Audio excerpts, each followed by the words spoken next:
Hey there, guys. So, Valerian is directed by Luc Besson, and if you guys don't know Luc Besson, he directed The Fifth Element, Lucy, Leon the Professional. So, a couple of movies that I actually do legitimately like. I do like The Fifth Element and The Professional, not so much Lucy. But Valerian tells the story of the Valerian and Laureline, who is his partner slash lover, girlfriend, wife, future wife, fiance. um, yeah. I'm gonna talk about the stuff I like first.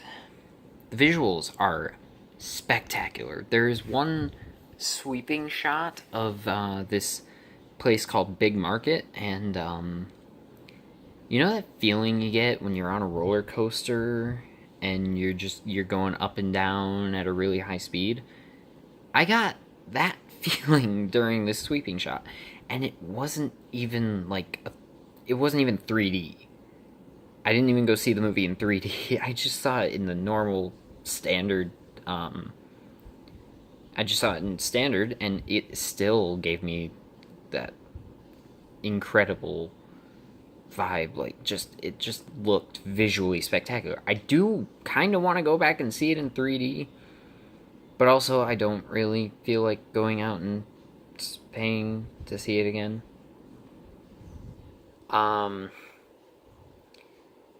the supporting actors are really good. Clive Owen is in this movie. John Goodman is in this movie in more of a cameo, I guess.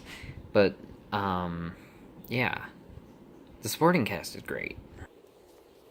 Um, some of the negatives. Uh, the lead actors, Dane DeHaan and Cara Delevingne, they suck. Honestly, neither of them were very good in this movie, which sucks because I've heard that Dane DeHaan is actually a good actor. I just haven't seen any movies that he's been good in. And Cara Delevingne, oh, how do I say this without sounding mean? I can't say it without sounding mean. She should quit acting.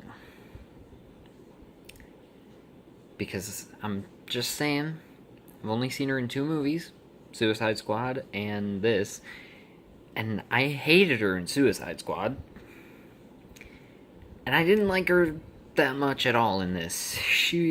Her acting has improved since Suicide Squad, but by like that much.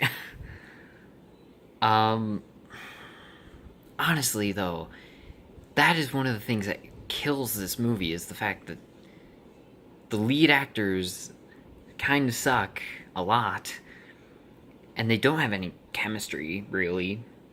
They have like little bits of chemistry, but not enough to really make it seem that good.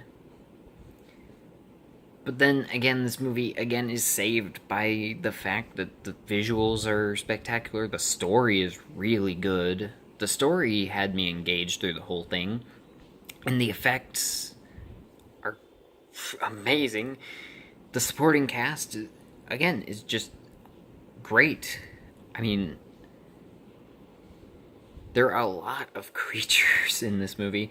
I don't know how much of it is practical and how much of it is CGI, but it all looked real enough that I honestly couldn't tell the difference between the practical and CGI.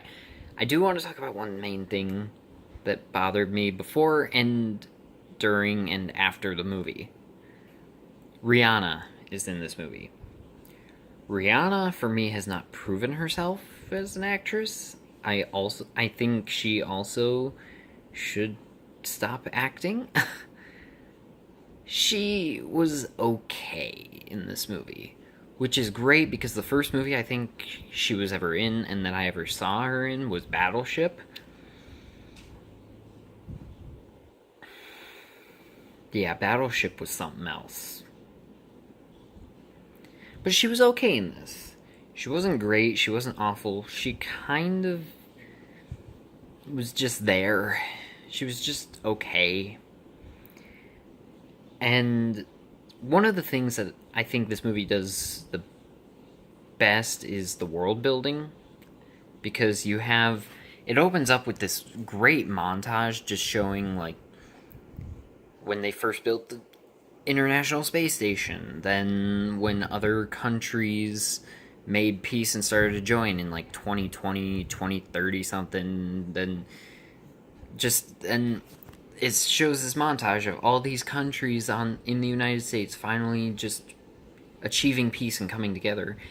And then they all are on this interconnected space station thing. And then aliens start to join in too. They start to get in on this peace offering thing. And that was probably one of my favorite parts. That is what made me feel like this movie is going to be incredible. And then it picks up 400 years later, and then we actually get into the main story. And another thing with this movie that I really like is that it's directed beautifully. Luc Besson knows how to make a beautiful looking movie.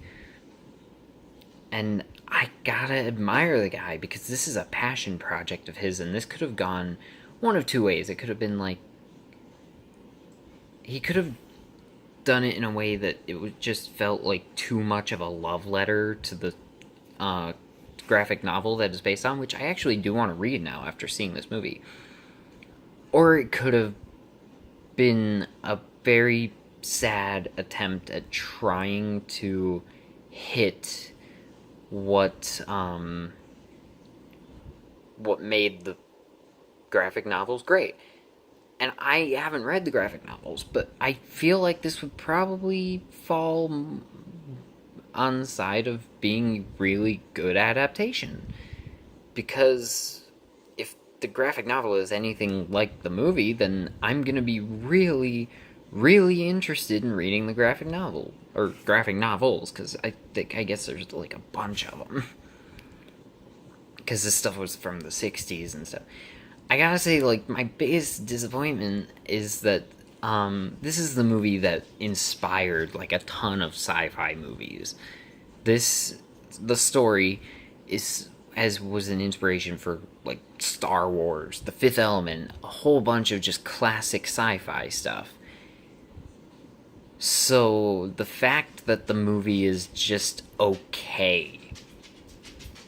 It's good. It's a good movie. I would recommend seeing it. It's just that it's just good. And it's supposed to be the most groundbreaking sci-fi graphic novel of all time that inspired all these sci-fi movies. And it's just good. That is disappointing. I wanted this movie to be great because of the fact that this is the inspiration for other sci-fi stuff. So the fact that these other sci-fi movies that were inspired by the Valerian graphic novel are better than the movie that's actually legitimately based on the Valerian graphic novel is a little disappointing. If you understand what I mean. But yeah, I did enjoy this movie. I really enjoyed it. I will probably see it again when it comes out on DVD. I'll probably buy it on Blu-ray, and I'll probably watch it many times. The poor acting isn't enough to really kill my enjoyment of this movie. I still really enjoyed the movie, and I will recommend seeing it, as long as you recognize that the main leads aren't gonna really be sufficient enough if you're a fan of stories with really great main characters. Like, the characters themselves are interesting, they're just not portrayed well. Like, the characters of Valerian and Laureline are interesting, and on paper they were probably great characters. It's just that what works on paper can be given to bad actors and turned bad. And I feel bad for saying that, because again, I hear Dane DeHaan is a really great actor. Not in this. But I am going to give Valerian and the City of a Thousand Planets a B+. thank you guys for watching this video. Let me know in the comments if you've seen Valerian and what you think about it, and I will talk to you in the next video. Bye.